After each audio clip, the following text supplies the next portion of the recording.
Cine își poate da seama cât pe lume este mama? Mama-i fruntea, cea senină, mama-i harnică, albină, mama-i leagănul pentru puiuț, alt cuvânt ca mama nu este. Bună, dragi prieteni, surpriză la ușa ta din nou este Natahida. Am venit astăzi să o surprinde frumos pe Ceste Aurelia cu ziua ei de naștere. Surpriza vine din partea copiilor Neluțu, Fete Ștefania și generului Ovidiu. Haideți să vedem ce reacție va avea dumneavoastră la surpriza noastră.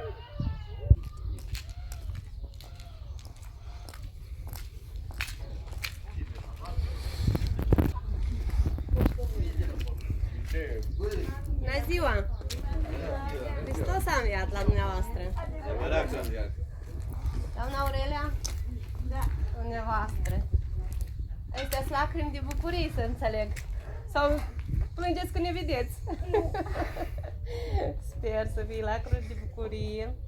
Ne-o ceripit cineva că astăzi e ziua dumneavoastră. Ce ziceți dumneavoastră? Cine pot fi complicii mei să vă fac așa surpriză, să vă scoată lacrimi din ochi? Haideți la copii. Bine spus. Numai copilașii pot să fie așa. Haideți să vă liniștiți. Eu vă mând cadouri de la ei, că iau să vă transmit încă ceva, încă mult mai frumoase cuvinte față ce le transmit eu.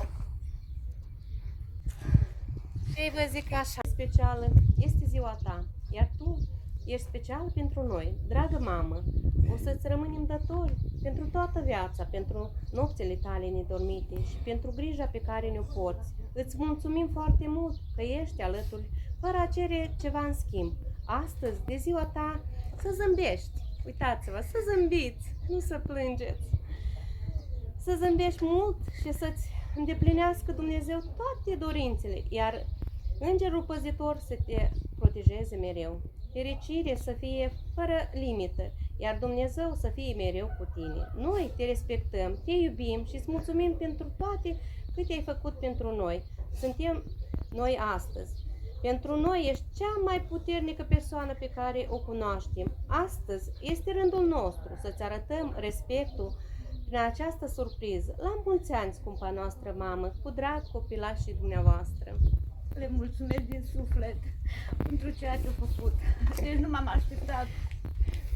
Doamna Aurelia, de obicei, eu zic, uitați-vă la mine și spuneți tot din inimioara dumneavoastră ce aveți, dar ei să aici. Vă rog să le transmiteți așa, cum simțiți dumneavoastră.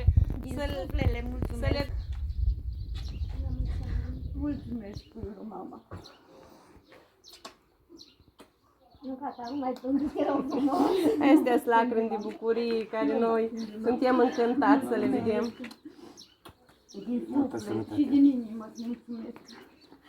La mulți ani cu sănătate, să vă dea Domnul tot ce doriți, zile senine și mânglicire, la mulți ani să trăiți.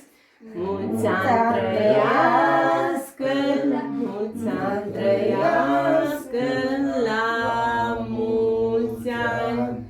Cine să trăiască, cine să trăiască, mama să trăiască, socra să trăiască.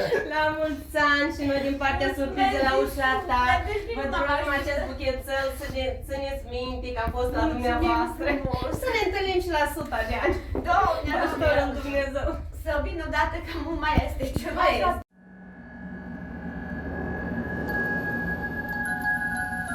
Mama,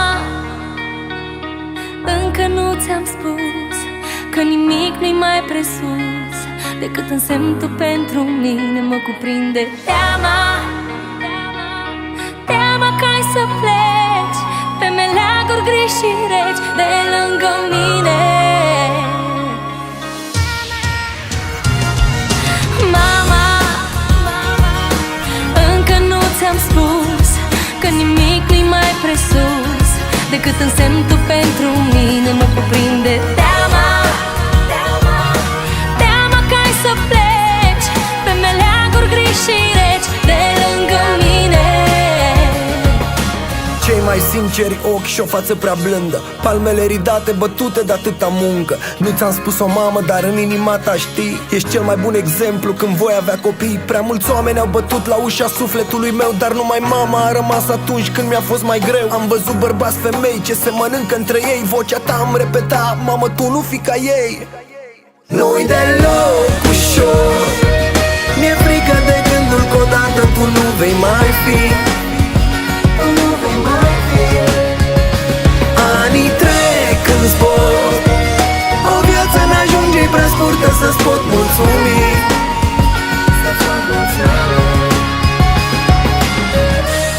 Și se întreabă ce-o mai fi cu mine.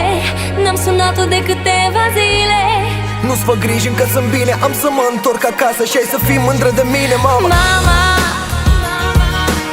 încă nu ți-am spus că nimic nu-i mai presus decât însemn tu pentru mine. Mă cuprinde